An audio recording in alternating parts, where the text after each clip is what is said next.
Hello everybody, Mr. LEGO Lover 55 here, and welcome to another LEGO set review. Today we're taking a look at set 76085, The Battle of Atlantis. This set is recommended for ages 6 to 12 and has around 197 pieces. So taking a look at the box here, we've of course got the actual set itself. Got the LEGO DC Comics Superheroes logo there at the top with the corner box art there. Set info there, list of minifigures at the bottom, Justice League DC logos there in that corner. And then we have all of the play features and stuff on the back of the box. And that's pretty much it for the box. So let's go ahead and move on to the actual set.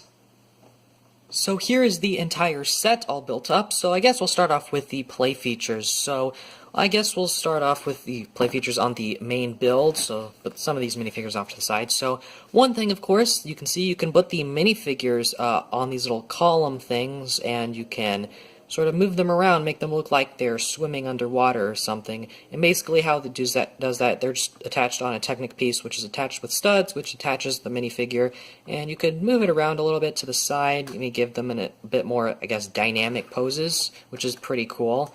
So yeah, you get two of those little things on the pillars, so you can have two of your, I guess, Atlantis Guardians or whatever, like that.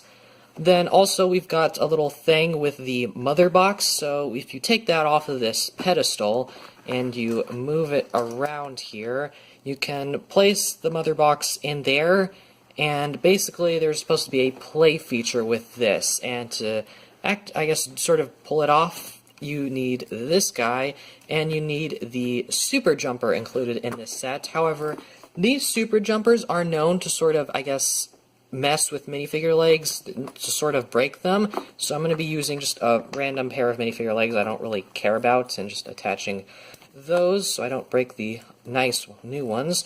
So basically you just attach the minifigure to this, and you just...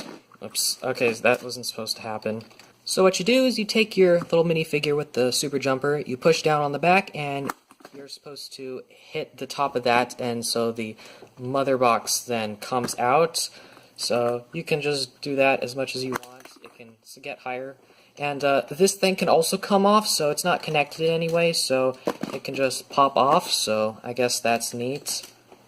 You can also use the super jumper, I guess, sort of, to knock down the pillars, because they are just connected by jumpers. At least, I'm assuming you can do that. You can't really do it by just using the super jumper like that. I think you have to throw him at the pillars, something like that. You can also move this around a little bit, so you can sort of put that in. You could sort of fold it up if you want to, for, I guess, maybe easy storage or something, so you can move those around. Also, these white studs scattered throughout the set, those are glow-in-the-dark studs, so those are nice to, I guess, get. I'm not going to really show them off, because I'm sure a lot of you already know how they work, and they don't exactly glow very well on camera. But overall, that's really all there is for play features. Just, I guess, some nice things about the set is that you get a lot of sand green, which is a pretty nice color to get. And of course, those glow-in-the-dark studs, you do get actually two extras of those, I believe, so that's nice to get. There are quite a few stickers on this set. There's 1, 2, 3, 4... I think there's 4 stickers in total on this set, so if you don't like stickers, you don't really have to put them on. It doesn't exactly add a whole lot, so you can leave them off if you want to. But other than that, that's really all there is to this set. So let's go ahead and take a look at the minifigures. So the first minifigure we have here is one of the Atlantean Guardians, or something like that. Atlanteans, I don't know what they're called. But this guy, they've got some nice pearl gold armor and all, which is pretty cool. So you get gold torso, gold legs, gold hip, gold arms, and a gold helmet and all that. So lots of gold on these guys, which is pretty cool. And if we take a look at the face print, that's what this one looks like. However, the second one of these guys in the set has a different face expression. You can see that's what it looks like compared with the other one, so they are different. I feel like these have been used before in another set, but I don't really know. Next up we have the Parademon, and this is a pretty cool figure, actually. So it's got, of course, these large wings, and you can actually switch out these plastic wings for another sort of set that they included. I guess these ones are supposed to it's supposed to represent that these ones are sort of folded up, I guess, or not being used, or something like that. But you can see they are a lot smaller or more compact than the other ones that were just on him previously. And then he's, of course, got a stud shooter, which you can just easily fire like so, and possibly lose it. And last up, we have Aquaman. So he's pretty cool. He's definitely one of the better figures of this set. Honestly, a lot of the figures in this set are pretty good.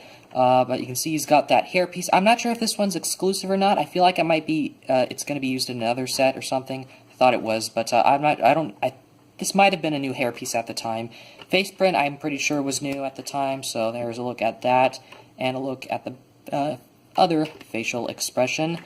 But he's also got one of these little power blast things. Now, this is the first set I've ever gotten with one of these, and I was curious to see how it worked. And basically, you just push down on this, and it fires out. However, if you don't push down on it right, it doesn't really work. Okay, yeah, that time it worked. It doesn't go very far, but it does. It's pretty cool that they managed to create something, I guess, that small and functional.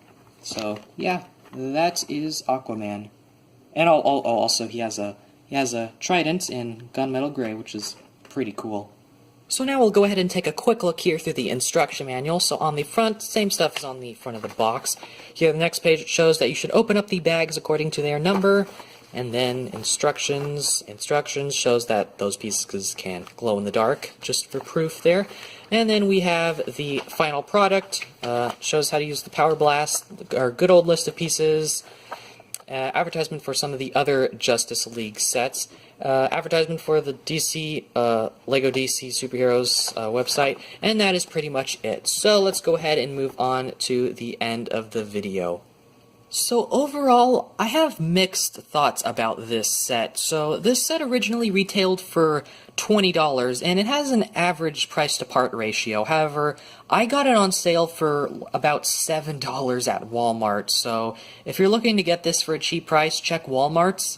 But as for the set itself, I really mainly like the pieces included in the set. The set itself is alright. It really gives me a lot of just Lego Atlantis vibes, like from the original, not the original, but from the Lego Atlantis theme. It just gives sort of a reminder, and that's one of the reasons why I like it. And the minifigures are pretty cool as well. But those are really the only things I like about it. The play features, the Super Jumper, I don't really like. The Power Blasts are actually pretty neat, but this thing, it doesn't work, and I just really find that annoying because it always falls down really easily. Like, just knock it a little bit, it falls down, and that's not even connected at all. And for some reason, the way they connected this little moving part, I don't know who made the decision to do it, but it's like connected with a too long axle, but the axle isn't connected via any axle holes. There's only pin holes, so there's like no axle connections, but it just uses a axle to keep it in place, if that makes any sense at all. So I don't know why they didn't just use a frictionless pin, but they just went with an axle instead. So I'm not sure who made that design choice, but either way, I think it would have worked better if they had tried to maybe add friction in that, because this just falls over a lot, and that's really annoying to just try to keep it like that.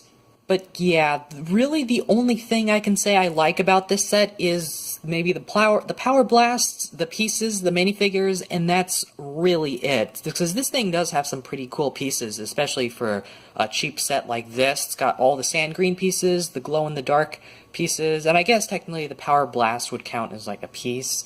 The wings on the Parademon is also pretty cool, and there's some of these translucent pieces, like these slow pieces and the transparent light blue is pretty nice to get, as well as, I guess, this sort of windshield piece in trans light blue. That is a nice piece to get, and you also get 3 of these dark green seaweed pieces, so again, nice to get. But that's really those are really the main things that I really like about this set. It's mainly about the pieces, not in terms of the set itself. The idea, or at least the build of it, is pretty nice, but I don't know, just some of the play features sort of ruin it, like that. I just don't like that at all. But I'd say if you are going to pick this up, pick it up on sale for as low of a price as you can. Definitely don't pick it up for the original retail price. But overall, I think that's pretty much all I have to say about this set, so I hope you guys enjoyed this video. Thank you for watching, and keep building.